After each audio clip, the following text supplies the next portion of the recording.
ಜಗದ ಕಲ್ಯಾಣಕ್ಕಾಗಿ ಕಠೋರ ಕನ್ಯತ್ವ ಪರಿಪಾಲಿಸಿಕೊಂಡು ಗುಹೆಯೊಂದರಲ್ಲಿ ಯೋಗ ಧ್ಯಾನ ನಿರತಳಾಗಿದ್ದಾಳೆ ರಾಜಕುಮಾರಿ ಶ್ರೀ ಮಾತೆ ವೈಷ್ಣೋದೇವಿ. ಈ ಮಾತೆಯ ಯೋಗ ಧ್ಯಾನ ಯಾರಿಂದಲೂ ಭಗ್ನಗೊಳ್ಳದಿರಲೆಂದು ಸಾಕ್ಷಾತ್ ಆಂಜನೇಯನೇ ಸರ್ಪಗಾವಲಾಗಿ ಶ್ರೀರಾಮನ ಧ್ಯಾನದಲ್ಲಿ ತಲ್ಲೀನನಾಗಿದ್ದಾನೆ. ಶ್ರೀರಾಮ ಶ್ರೀರಾಮ ಶ್ರೀರಾಮ. ಓಂ ಹ್ರೀಂ ಕ್ಲೀಂ ಬ್ರಹ್ಮದೇವಾಯ ನಮಃ. ಜೈ ಶ್ರೀರಾಮ. ಅಲರ್ ನಿರಂಜನ್. ನಿಲ್ಲು ಭೈರವನಾಥ, ಗುಹೆಯ ಪ್ರವೇಶ ನಿನಗೆ ನಿಷಿದ್ಧ. ಆಂಜನೇಯ, ನನ್ನ ದಾರಿಗೆ ಅಡ್ಡ ಬರುವ ಸಾಹಸ ಮಾಡಬೇಡ. ಏ ಮೂರ್ಖ ಭೈರವ, ಮಾತೆ ವೈಷ್ಣೋ ದೇವಿಯನ್ನು ಸಾಮಾನ್ಯ ಕನ್ಯೆ ಎಂದು ಭಾವಿಸಬೇಡ. ಮಹಾಶಕ್ತಿ ಪ್ರತಿರೂಪ ಆದಿಕುಮಾರಿ ಅವಳು. ಶ್ರೀಮಾತೆಯ ಯೋಗ ಧ್ಯಾನಕ್ಕೆ ಭಂಗ ತರದೆ ನೀನಿಲ್ಲಿಂದ ಹೊರಡು ಮೊದಲು. ಏನು, ಬಂದ ಕಾರ್ಯವನ್ನು ಸಾಧಿಸದೇ ಹೊರಡುವುದೇ? ಸಾಧ್ಯವಿಲ್ಲ. ಇಂದು ವೈಷ್ಣೋ ದೇವಿಯ ತಪೋಭಂಗಗೊಳಿಸಿಯೇ ತೀರುತ್ತೇನೆ. ಅದನ್ನು ತಪ್ಪಿಸಲು ಯಾರಿಂದಲೂ ಸಾಧ್ಯವಿಲ್ಲ. ನನ್ನ ದಾರಿಗೆ ಅಡ್ಡವಾಗದೆ ಸರಿ ಹಿಂದಕ್ಕೆ, ಇಲ್ಲವಾದರೆ ವಿಪರೀತ ಪರಿಣಾಮವನ್ನು ಎದುರಿಸಬೇಕಾಗುತ್ತದೆ. ಜೈ ಶ್ರೀರಾಮ. ಎಲ್ಲವೋ ಭೈರವ, ನಿನ್ನ ಮಂಡುತನದ ಉದ್ದಡತನ ಮಿತಿ ಮೀರಿತು. ಸಿದ್ಧನಾಗು ನನ್ನ ಗದ ಪ್ರಹಾರಕ್ಕೆ ಬಲಿಯಾಗಲು. ಅಲರ್ ನಿರಂಜನ್. ಜೈ ಶ್ರೀರಾಮ.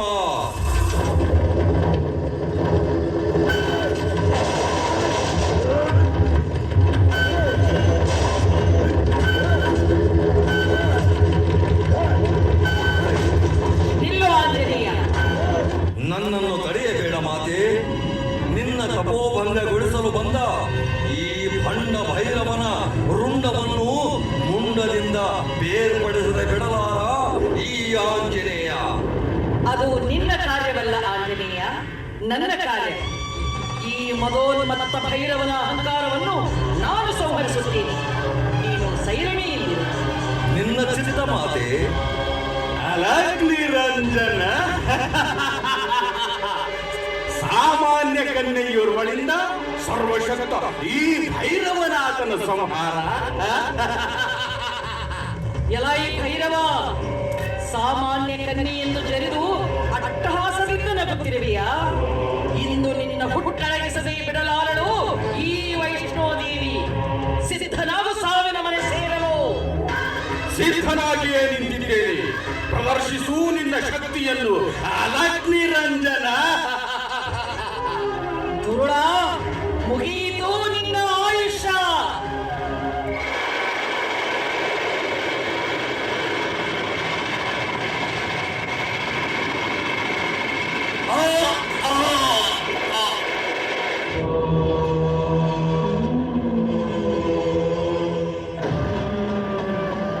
ಅಮ್ಮ ವೈಷ್ಣೋದೇವಿ, ಶಾಂತಳಾಗುವ, ಶಾಂತಳಾಗು. ಭೈರವ, ನಿನ್ನ ಉದ್ಧಟತನವೇ ಈ ನಿನ್ನ ಅವನತಿಗೆ ಕಾರಣವಾಯಿತು. ಹೇ ಆದಿಶಕ್ತಿ, ಜಗನ್ಮಾತೆ, ನನ್ನನ್ನು ಕ್ಷಮಿಸು. ಈ ನಿನ್ನ ದಿವ್ಯ ಸಾನ್ನಿಧ್ಯ ಪ್ರಾಪ್ತಿಯಿಂದ ನಾನು ಧನ್ಯನಾದೆ. ತಾಯಿ, ನನ್ನ ಸಾವಿನ ಬಗ್ಗೆ ನನಗೆ ದುಃಖವಿಲ್ಲ. ಏಕೆಂದರೆ ನಿನ್ನ ಕೈಯಿಂದಲೇ ಹತನಾಗಿ ಮೋಕ್ಷ ಸಂಪಾದಿಸಬೇಕೆಂಬ ಮಹದಾಸೆ ನನ್ನದಾಗಿತ್ತು. ಆ ಕಾರಣದಿಂದಲೇ ನಿನ್ನ ವೈರಿಯ ಸೋಗು ಹಾಕಿ ನಿನ್ನೆದುರು ಬರಬೇಕಾಯಿತು. ದಯಮಾಡಿ ನನ್ನನ್ನು ಕ್ಷಮಿಸಿ ಬಿಡಮ್ಮ. ನೀನೀಗ ನನ್ನನ್ನು ಕ್ಷಮಿಸದಿದ್ದರೆ ಸಮಾಜ ನನ್ನನ್ನು ಪಾಪಿ ಎಂದು ದೂರುತ್ತದೆ, ತಿರಸ್ಕಾರದ ನೋಟ ಬೀರುತ್ತದೆ. ಆ ಅಪವಾದ ನನಗೆ ಬೇಡವಮ್ಮ. ಭೈರವ, ನೀನು ಬಯಸುವುದಾದರೂ ಏನನ್ನು? ಅಮ್ಮ, ನೀನು ಮಮತಾಮಯಿ, ಕ್ಷಮೆಯ ಧರಿತ್ರಿಯಾಗಿರುವೆ. ಆ ಕಾರಣ ಜನ ನನ್ನನ್ನು ನಿನ್ನ ಶತ್ರು ಎಂದು ಭಾವಿಸದಂತೆ, ಪಾಪಿ ಎಂದು ಕರೆಯದಂತೆ ಅನುಗ್ರಹಿಸಮ್ಮ. ಭೈರವನಾಥ, ಅಂತ್ಯಕಾಲದಲ್ಲಿ ನೀನು ನನ್ನನ್ನು ಅಮ್ಮ ಅಮ್ಮ ಎಂದು ಕರೆದು ನನ್ನ ವಾತ್ಸಲ್ಯವನ್ನು ಸಂಪಾದಿಸಿದೀಯ. ನೀನು ಮಾಡಿದ ಸಾಮಾನ್ಯ ಪಾಪಕ್ಕೆ ಪ್ರಾಯಶ್ಚಿತ್ತ ಹೊಂದಿದೀಯ. ನಾನು ನಿನ್ನನ್ನು ಕ್ಷಮಿಸಿದ್ದೇನೆ. ಅದರ ಜೊತೆಗೆ ನಿನಗೆ ವರದಾನವನ್ನೂ ನೀಡುತ್ತಿದ್ದೇನೆ. ಈ ಕ್ಷಣದಿಂದ ನನ್ನ ಪೂಜೆಯ ಜೊತೆ ನಿನ್ನ ಪೂಜೆಯೂ ಆಗುತ್ತದೆ. ಧನ್ಯನಾದೆ ತಾಯಿ. ಬರುವ ಭಕ್ತರು ನನ್ನ ದರ್ಶನದ ನಂತರ ನಿನ್ನ ದರ್ಶನ ಮಾಡಿದಾಗಲೇ ಅವರ ಇಷ್ಟಾರ್ಥಗಳು ನೆರವೇರುತ್ತವೆ. ಭೈರವ, ಕೊನೆಯದಾಗಿ ನಿನ್ನ ಇಚ್ಛೆ ಏನಿದೆ ಕೇಳು, ನೆರವೇರಿಸುತ್ತೇನೆ. ಅಮ್ಮ ಜಗನ್ಮಾತೆ, ನಿನ್ನ ದಿವ್ಯ ನಿಜ ರೂಪವನ್ನು ಪ್ರಸಾದಿಸಿ ನನ್ನನ್ನು ಕೃತಾರ್ಥನನ್ನಾಗಿ ಮಾಡು ತಾಯೇ.